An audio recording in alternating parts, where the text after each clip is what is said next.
Bulletin की शुरुआत बड़ी खबर के साथ कर रहे खबर नोएडा से। एल्विश यादव के खिलाफ बड़ी कार्रवाई की तैयारी। एल्विश के खिलाफ ईडी ने दर्ज की मनी लॉन्ड्रिंग केस। बड़े होटल, रिजॉर्ट, फार्म हाउस के मालिकों से भी पूछताछ होगी।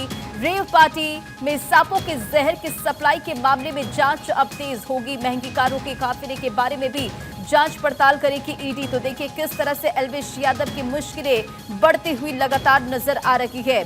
अब मनी लॉन्ड्रिंग के तहत केस दर्ज और सांपों का जहर बेचने का ये पूरा मामला था। अब इसे लेकर ईडी जांच पड़ताल करेगी। नोएडा पुलिस ने एल्विश यादव को गिरफ्तार किया था। फिलहाल एल्विश यादव जमानत पर बाहर है। तो बड़ी जानकारी आपको दे रहे, बड़ी खबर बता रहे नोएडा से। एल्विश यादव के खिलाफ बड़ी कार्रवाई की तैयारी है और एल्विश के खिलाफ ईडी ने दर्ज किया था मनी लॉन्ड्रिंग का केस। साजिद खान इस खबर पर अधिक अपडेट के साथ जुड़ गए। साजिद, लगातार एल्विश की मुश्किलें बढ़ती हुई नजर आ रही है और अब ईडी शिकंजा कसने को तैयार है। मामला दर्ज किया है और अब ईडी इस पूरे मामले की जांच पड़ताल कर रही है। ईडी कार्यालय की तरफ से लखनऊ कार्यालय को निर्देश दिए गए हैं जांच के लिए। वहां से जांच पड़ताल भी शुरू हो गई है। जल्द ही एल्विश यादव को समन भेजा जाएगा।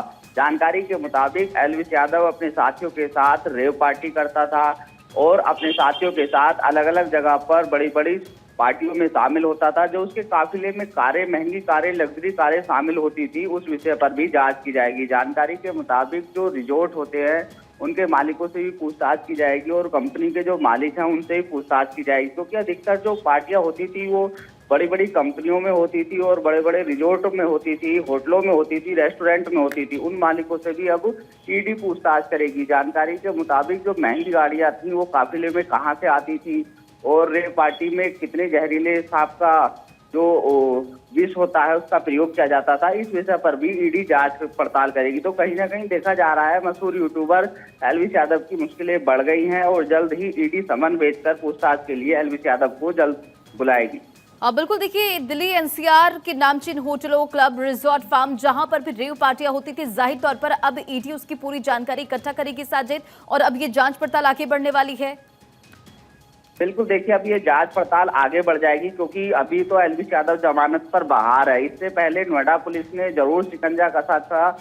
बीते साल की बात करें तो 2 नवंबर को 4 सपेरे सहित 5 लोगों को नोएडा पुलिस ने सेक्टर 51 थाना क्षेत्र के सेक्टर 49 थाना क्षेत्र के सेक्टर 51 से गिरफ्तार किया था और फिर इसके बाद एल्विश यादव को भी गिरफ्तार किया गया था। एल्विश यादव पर आरोप है कि रेव पार्टी में जहरीले सांपों का प्रयोग किया जाता है।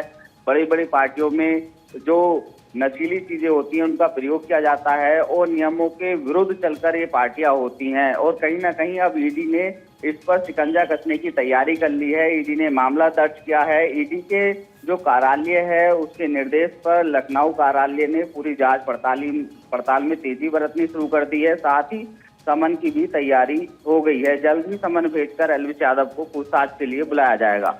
बिल्कुल साजिद, ऐसी कोई जानकारी कि ईडी कब तक समन भेज सकती है? ये पूरी कार्रवाई कब आगे बढ़ेगी?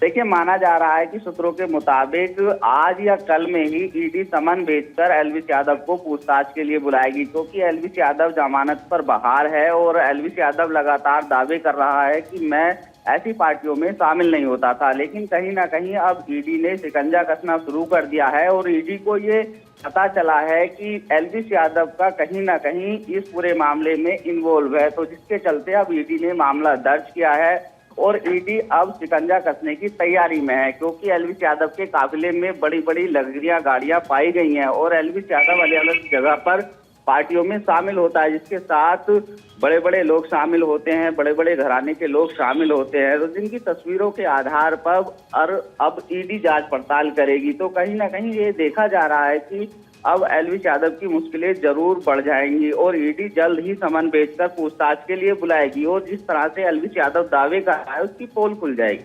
बिल्कुल साजिद, अगर इससे पहले की बात करें, फिलहाल एल्विश यादव जमानत पर बाहर हैं, लेकिन इससे पहले जब जांच पड़ताल चल रही थी तब एल्विश यादव ने खुद कबूला था। रेव पार्टी में सांपों के जहर सप्लाई के मामले को लेकर भी उन्होंने ये बात अपने कबूल किया था। हालांकि सूत्रों के हवाले से ये जानकारी सामने आई थी।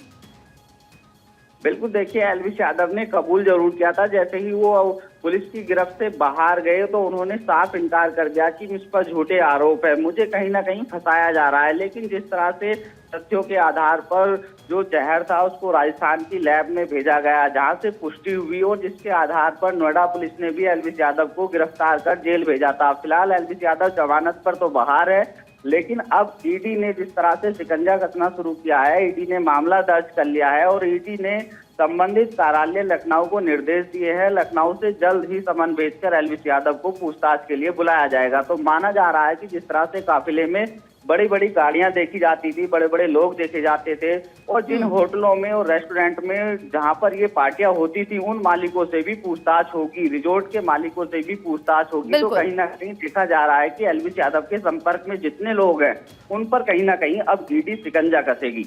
चलिए, तमाम जानकारियों के लिए साजिद बहुत बहुत शुक्रिया। नजर बनाए रखे इस पूरे खबर पर। तो एल्विश के खिलाफ एक्शन की तैयारी, अब ईडी कसेगी शिकंजा, जल्द ही समन भेजने की तैयारी में है ईडी और ईडी ने मनी लॉन्ड्रिंग के तहत केस दर्ज किया है। पुलिस के रडार पर बड़े होटल और रिजॉर्ट के मालिक, फार्म हाउस के मालिकों से भी पूछताछ होगी। तो देखिए, एल्विश के साथ साथ कई लोगों पर अब शिकंजा कसता हुआ नजर आएगा।